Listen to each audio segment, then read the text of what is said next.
मैं आशीष यादव आपका स्वागत करता हूं आपके प्यार से चैनल कैप्चर फिजिक्स में। 12th फिजिक्स में वेव ऑप्टिक्स के अंतर्गत हम प्रकाश का तरंग सिद्धांत यानी वेव थ्योरी ऑफ लाइट के न्यूमेरिकल्स पढ़ रहे थे।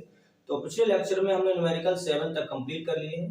तो आज के इस लेक्चर में दो न्यूमेरिकल 8 और 9 को हम कवर करेंगे। तो आज के इस लेक्चर के साथ ही इस चैप्टर के सारे न्यूमेरिकल जो 9 न्यूमेरिकल आपकी एक्टिव चित्रा प्रकाशन की बुक में दिए हुए हैं वो सारे कंप्लीट हो जाएंगे। तो एक्टिव चित्रा प्रकाशन की बुक के न्यूमेरिकल्स देखने के लिए आप हमारे चैनल पर विजिट कर सकते हैं, सब्सक्राइब कर सकते हैं। देखिए इधर क्वेश्चन नंबर 8 और 9 हमने आपके सामने बोर्ड पर लिख दिया है। ये लिखा है एक वर्णी प्रकाश 2.0 सेंटीमीटर मोटे कांच अथवा 2.25 सेंटीमीटर मोटाई की जल की पथ से गुजरता है तो प्रत्येक दशा में प्रकाशीय पथ समान है। ये देखो मैंने इसको हाईलाइट किया है, प्रत्येक दशा में प्रकाशीय पथ समान है। यदि जल का अपवर्तनांक 1.33 हो तो कांच का अपवर्तनांक क्या होगा। देखिए प्रकाशीय पथ क्या होता है। प्रकाश द्वारा निर्वात यानी वैक्यूम में किसी निश्चित समय अंतराल में या किसी निश्चित समय में चली गई दूरी को हम प्रकाशीय पथ कहते हैं। और प्रकाशीय पथ को थ्योरी में हमने पढ़ा था। प्रकाशीय पथ का जो फॉर्मूला होता है वो n इंटू डी होता है। n उस माध्यम का अपवर्तनांक होता है और d उसके द्वारा तय की गई दूरी है, यानी कितनी दूरी वो चलता है। उसी पर बेस्ड है ये दोनों क्वेश्चन। देखिए अब देखें ये कांच है और ये जल है। तो कांच के लिए जो वैल्यू है उसको हम लोग 1 लिखेंगे और जल के लिए जो वैल्यू उसको हम लोग 2 लिखेंगे। तो मैंने इधर लिख लिया है कांच, इसको दो पार्ट्स में डिवाइड कर दिया और इधर लिख दिया है जल। कांच के लिए जो वैल्यू उसको हम लोग 1 से नोट करेंगे और जल के लिए जो वैल्यू उसको हम लोग 2 से नोट करेंगे। अब बोला है एक वर्णी प्रकाश 2 सेंटीमीटर मोटे कांच अथवा 2.25 सेंटीमीटर मोटाई की जल की परत से गुजरता है। अब जब प्रकाश इससे गुजरेगा, जब कांच से गुजरेगा तो जो कांच की मोटाई है वही उसके द्वारा तय की गई दूरी होगी और जब वो जल से गुजरेगा तो जल की जो चौड़ाई है, मोटाई है उस परत की, उसके द्वारा तय की गई दूरी होगी। तो फिलहाल देखिए दूरी को हम लोग डी से नोट करते हैं। तो एक वर्णी प्रकाश 2 सेंटीमीटर मोटे कांच, अब कांच की मोटाई ये डिस्टेंस का काम करेगी, दूरी का काम करेगी, तो उसको हम डी से इंडिकेट करते हैं। तो डी, अब कांच की लेवल 1 ली है तो यहाँ पर हो जाएगा d1 2.0 यानी ये 2 है, 2 सेंटीमीटर। अथवा कांच, अब ये भी दूरी है तो इसको डिस्टेंस हम डी से नोट करते हैं। दूसरी है जल के लिए वैल्यू हम 2 ले रहे हैं तो यहाँ से हम लिख सकते हैं इसको d2 यहाँ पर है 2.25 सेंटीमीटर। अब देखना गुजरता है तो प्रत्येक दशा में प्रकाशीय पथ समान है। यदि जल का अपवर्तनांक 1.33 है, जल की वैल्यू हमने 2 ली है, अपवर्तनांक हम लोग n मानते हैं और जल के लिए हम 2 इंडिकेट कर रहे हैं यहाँ पर।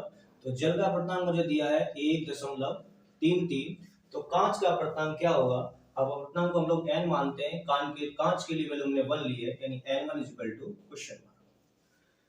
अब देखिए यहाँ पर एक कंडीशन दे रखी है प्रत्येक दशा में, यानी हर कंडीशन में प्रकाशीय पथ, हर कंडीशन का मतलब कांच में जो प्रकाशीय पथ है वो और जल में जो प्रकाशीय पथ है दोनों समान होंगे। तो इसी का हम यूज करेंगे। चूंकि इसमें लिखा हुआ है क्वेश्चन में, अकॉर्डिंग टू क्वेश्चन, चूंकि प्रकाशीय पथ समान है, चूंकि प्रकाशीय पथ समान है इसलिए जो प्रकाशीय पथ कांच में होगा वही प्रकाशीय पथ जल में होगा। ऐसा हम नहीं कह रहे हैं, ऐसा क्वेश्चन में मुझे दिया हुआ है। तो प्रकाशीय पथ का फॉर्मूला कांच के लिए हो जाएगा n1d1। प्रकाशीय पथ होता है अपवर्तनांक इनटू डिस्टेंस, यानी रिफ्रैक्टिव इंडेक्स इनटू डिस्टेंस, यानी अपवर्तनांक और तय की गई दूरी, इन दोनों के गुणनफल को हम प्रकाशीय पथ कहते हैं। समान है मतलब इक्वल टू यानी बराबर होगा। जल में प्रकाशीय पथ का फॉर्मूला हो जाएगा n2 और n2d2। अब देखिए आपको वैल्यू n1 की चाहिए तो निकाल लेंगे। तो वैल्यू पुट करते हैं, d1 को इधर भेज दें तो ये हो जाएगा n1 n2 d2 और अपॉन क्या हो जाएगा यहाँ पर d1। वैल्यू पुट कीजिए, n2 की वैल्यू है 1.33 इंटू d2 की वैल्यू है 2.25 और डिवाइड बाई d1 की वैल्यू कितनी है 2। अब देखिए हम 2 से थोड़ा इसको काट सकते हैं, 2 से मैं निकाल सकता हूँ, 2 1 जा 2 पॉइंट, 2 1 जा 2 और 2 2 जा 4, 2 5 जा 10, तो 1.125। अब जब आप 1.33 और 1.125 का मल्टीप्लाई करते हैं तो ये आपका ये आता है वो 1.496। आप बड़े आराम से मल्टीप्लाई कर सकते हैं। आप जब 1.33 का मल्टीप्लाई 1.125 से करेंगे तो इसका जो आंसर आएगा 1.496 आएगा। और यानी यहाँ से अब इसका आंसर मैं इधर लिख दे रहा हूँ जो n1 अब देखिए ये 1.496 है। आपका जो आंसर सीट है उसमें आंसर लगभग 1.5 दे रहे हैं, तो तो लास्ट वाला अंक 5 या 5 से बड़ा हो तो उसको हम छोड़ने के लिए आगे वाले को बढ़ा देते हैं। तो 1.496 ये लगभग में लिखा जा सकता है इसको 1.5 किया गया। देखो 6 को छोड़ दिया है, 9 5 या 5 से बड़ा है तो इसको भी छोड़ा है, लेकिन 4 को बढ़ा दिया है। ये रूल होता है फिजिक्स में कि लास्ट वाला डिजिट 5 या 5 से बड़ा है तो उसको छोड़ने के लिए उससे आगे वाले को हम एक बढ़ा देते हैं। तो इस तरह से यानी n1 कितना आ जाएगा मेरा 1.5 और n1 क्या है मेरा कांच का अपवर्तनांक। तो इस तरह से इस क्वेश्चन का जो आंसर है वो आपका कितना आ जाएगा 1.5। तो देखा आपने बड़ी आसानी से हमने इसका अपवर्तनांक बता दिया, कांच में कितना है 1.5। इस क्वेश्चन का आंसर ये है आपका। और अब हम चलते हैं लास्ट क्वेश्चन पर। ये लिखा है एक बड़ी प्रकाश किरण जल में 6 सेंटीमीटर तथा कांच में 4 सेंटीमीटर की दूरी तय करती है। जल तथा कांच का अपवर्तनांक क्रमशः 4/3 और 3/2 है। तो प्रकाश किरण द्वारा तय किया गया कुल प्रकाशीय पथ बताइए। मतलब पहले वो प्रकाश किरण जल में दूरी तय करती है और फिर दूरी तय करती है कांच में। तो इसके द्वारा कुल प्रकाशीय पथ मतलब जो जल में प्रकाशीय पथ होगा और जो कांच में प्रकाशीय पथ है, इन दोनों को अगर हम जोड़ देंगे तो मुझे कुल प्रकाशीय पथ मिल जाएगा। तो देखिए सेम क्वेश्चन है, बिल्कुल उसमें अंतर नहीं है। थोड़ा सा देखिए यहाँ पर, तो जल की वैल्यू हम इधर लेंगे और कांच की वैल्यू हम इधर लिखेंगे। देखते रहे ना, जल के लिए इंडिकेशन हम लोग लगाएंगे 1 और कांच के लिए लगाएंगे 2। अब मुझे दे रखा है एक बड़ी प्रकाश किरण जल में 6 सेंटीमीटर तथा कांच में 4 सेंटीमीटर की दूरी। अब दूरी को हम लोग d मानते हैं, दूरी को क्या मानते हैं d। अब जल के लिए हो जाएगा d1, कांच के लिए हो जाएगा d2। अब जल में कितनी दूरी तय करती है, तो पहले जल में 6 सेंटीमीटर, तो यानी यहाँ से हो जाएगा d1 6 सेंटीमीटर और कांच में 4 सेंटीमीटर, तो d2 हो जाएगा यहाँ पर 4 सेंटीमीटर की दूरी तय करती है।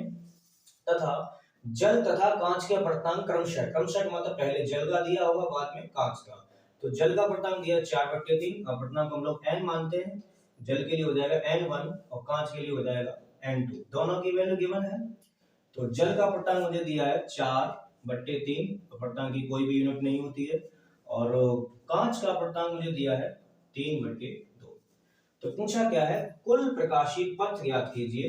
कुल प्रकाशीय पथ, कुल प्रकाशीय पथ, कुल का मतलब टोटल प्रकाशीय ऑप्टिकल पाथ कितना है। तो कुल प्रकाशीय पथ निकालने के लिए जल में जो प्रकाशीय पथ है वो और कांच में जो प्रकाशीय पथ है वो, इन दोनों को हम ऐड कर देंगे।